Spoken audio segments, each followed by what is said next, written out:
Bos sawit ngamuk di pengadilan, ngaku stres gara-gara asetnya di luar negeri mau disita Kejaksaan Agung. Waduh, kok bisa?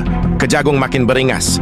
Kali ini giliran taipan kakap pemilik Duta Palma Group, Surya Darmadi alias Apeng. Di sidang terbaru kasus mega korupsi, penyerobotan lahan dan pencucian uang, jaksa mengajukan penyitaan perusahaan Apeng yang ada di Singapura. Di hadapan Majelis Hakim Pengadilan Tipikor Jakarta Pusat, Surya Darmadi meradang.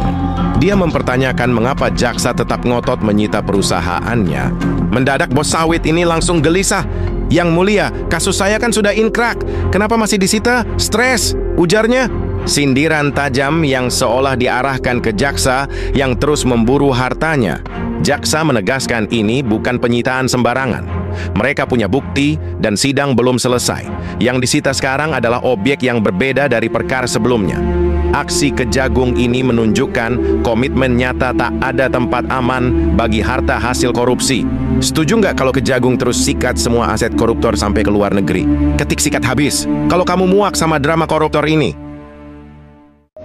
Ya, ini negara ini hancur kalau nggak ikut undang-undang cipta kerja, hancur. Negara ini hancur kalau undang-undang cipta kerja nggak berlaku, ya, tebang pilih, ya. Negara bisa hancur Pak ya. Ya, kalau undang-undang cipta kerja nggak di karyawan saya 21.000. Ternyata di dalam kita menemukan sebuah semacam almari, Mas, gitu. Almari besi, semacam berangkas gitu. Bapak boleh diceritakan terkait detail momen-momen pada saat penemuan dan penyitaan uang yang terjadi pada kasus Duta Palma Group itu, Pak? Awalnya kan kita dapat informasi, ya. Informasi ada pencairan uang, terus ada pergeseran uang. Kemudian kita mikir, loh kok ada ya sebuah korporasi yang sedang berperkara, yang punya kewajiban untuk membayar uang pengganti, melakukan pencairan uang dan pergeseran uang. Kecurigaan itu kita lapor ke pimpinan. Kita malah mempetakan situasi di situ dan kita menemukan ada sebuah ruangan yang berdasarkan informasi yang kita terima adalah merupakan tempat daripada penyimpanan uang yang telah dicairkan tersebut. Kemudian kita berusaha untuk membuka ruangan itu, dan ruangan itu tertutup rapat, nggak bisa dibuka. Dan kita dengan berbagai cara telah berhasil membukanya. Ternyata di dalam kita menemukan sebuah semacam almari, Mas, gitu, almari besi, semacam berangkas gitu. Setelah kita berada di dalam, kita kaget, loh, ini bukan almari besi, bukan berangkas gitu. Ini semacam bunker gitu. Loh, kok banyak tumpukan uang di sini? Ada koper-koper gitu. Ada 9 buah koper. Jadi di dalam itu ada sebuah ruangan gitu. Ruangan ini memang disiapkan untuk itu. Kalau enggak tuh buat apa dibikin pakai almari besi gitu. Pakai pintu besi. Nah, sehingga koper-koper itu kita bawa keluar dan kita buka sama-sama, disaksikan oleh semua pihak. Ternyata isinya di dalam uang. Kerja keras penyidik Jampitsus sita uang ratusan miliar untuk pulihkan kerugian negara dengan korupsi TPP Duta Palma Group.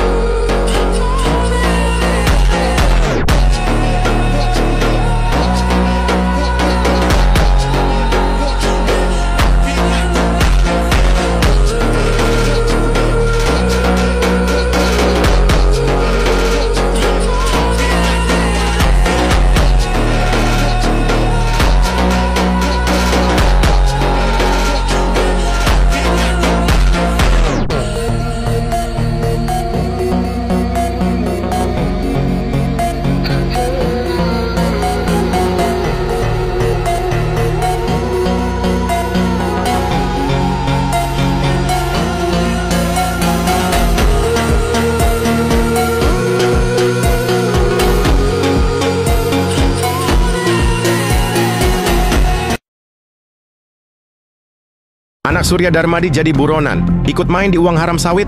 Kejagung resmi memasukkan Cheryl Darmadi ke daftar buronan alias DPO. Bukan tanpa alasan, 3 kali dipanggil penyidik, 3 kali juga dia menghilang bak hantu. Cheryl adalah tersangka TPPU dari bisnis kotor Duta Palma Group, perusahaan sawit milik ayahnya, Surya Darmadi, yang sudah divonis 16 tahun penjara. Kejagung menelusuri jejak Cheryl yang punya alamat dari Kebayoran Baru sampai Nasim Park Residence, Singapura. Cheryl sendiri bukan pemain pinggiran. Sebagai Dirut PT Asset Pacific dan Ketua Yayasan Darmex, dia diduga ikut mengatur aliran uang hasil korupsi perkebunan kelapa sawit yang izinnya diperoleh secara melawan hukum. Duitnya dicuci lewat perusahaan, yayasan, setoran modal, sampai beli aset di dalam dan luar negeri. Semua dikendalikan oleh keluarga Darmadi.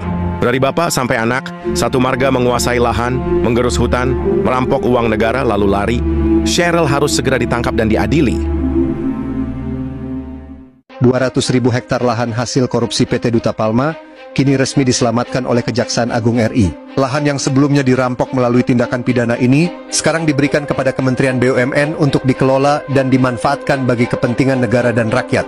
Jaksa Agung ST Burhanuddin menjelaskan bahwa penitipan aset lahan ini dilakukan agar tetap terjaga dan produksinya tidak terganggu. Langkah ini juga diharapkan dapat memberikan manfaat nyata bagi ekonomi negara.